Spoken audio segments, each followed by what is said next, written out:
Sir ನಿಮ್ಮ ಪ್ರಕಾರ job ಎಲ್ಲ ಬಿಸ್ನೆಸ್ ಅಂದ್ರೆ ಏನ್ ತಗೊಳಕ್ ಇಷ್ಟಪಡ್ತೀರಾ? ಸರ್ ನನ್ನ ಪ್ರಕಾರ ಫಸ್ಟ್ ಎಕ್ಸ್ಪೀರಿಯನ್ಸ್ ಬಗ್ಗೆ ಆಗುತ್ತೆ. ಎಕ್ಸ್ಪೀರಿಯನ್ಸ್ ಬೇಕು ಅಂದರೆ ಜಾಬ್ಗೆ ಹೋಗಲೇಬೇಕು. ನಾನು ಬಿಸ್ನೆಸ್ ತಗೊಂಡು ಎಕ್ಸ್ಪೀರಿಯನ್ಸ್ ಮಾಡ್ತೀನಿ ಅಂದರೆ ಅದು ಆಗದೇ ಇರುತ್ತೆ. ಫಸ್ಟು ಅವ್ನು ಏನು ಸ್ಪೆಷಾಲಿಟಿ ಮಾಡಬೇಕು ಅದರಲ್ಲಿ ಅಟ್ಲೀಸ್ಟ್ ಒಂದು 5 to 10 years ಎಕ್ಸ್ಪೀರಿಯನ್ಸ್ ತೊಗೊಂಡ್ರೆ. ಸೊ ಈಗ ಟೈಮ್ ಇರೋದಿಲ್ಲ. ಈಗಿನ ಕಾಲದಲ್ಲೆಲ್ಲ ಶೋಕಿ ಮಾಡ್ಕೊಂಡೆ ಆಲ್ಮೋಸ್ಟ್ 10-15 ವರ್ಷ ವೇಸ್ಟ್ ಮಾಡಿಬಿಡ್ತಾರೆ.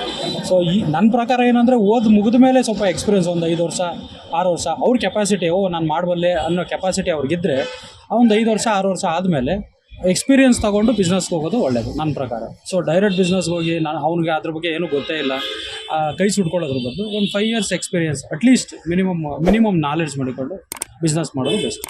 ಈಗ ಒಂದು ಬೆಸ್ಟ್ ಐಡಿಯಾ ಕೊಡೋದಾದ್ರೆ ನೀವು ಬಿಸ್ನೆಸ್ ಸ್ಟಾರ್ಟಪ್ಗೆ ಬೆಸ್ಟ್ ಐಡಿಯಾ ಇಲ್ಲ ಸಜೆಷನ್ ಕೊಡೋದು ಏನು ಕೊಡೋಕ್ಕೆ ಇಷ್ಟಪಡ್ತೀರಾ? ಸರ್ ಬಿಸ್ನೆಸ್ ಸ್ಟಾರ್ಟಪ್ ಅಂದರೆ ಅದೇ ಹೇಳಿದ್ನಲ್ಲ, ಇದು ನಾವು ಅದೇ ಮಾಡಬೇಕು ಅಂತ ಇರೋದಿಲ್ಲ. ಅವ್ರ ಮೈಂಡಲ್ಲಿ ಇರಬೇಕು, ಅವ್ರು ಯೋಚನೆ ಮಾಡಬೇಕು. ಅದೇ ಅವ್ರಿಗೇನು ಸ್ಪೆಷಾಲಿಟಿ, ನನಗೆ ಇದಿಷ್ಟ, ನಾನು ಇದು ಮಾಡಬೇಕು ಅಂತ ಅವ್ರ ಮೈಂಡಲ್ಲಿ ಬರಬೇಕು.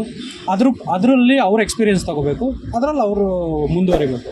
ಬಿಸ್ನೆಸ್ ಆಗಲಿ ಈವನ್ ಜಾಬ್ ಆಗಲಿ. ನಾವು ಜಾಬ್ ಮಾಡೇ ನಾನು ದುಡ್ಡು ಮಾಡ್ತೀನಿ ಅಂದರೆ ಈಗಿನ ಕಾಲದಲ್ಲಿ ತುಂಬ ಕಷ್ಟ ಆಗೋದಿಲ್ಲ.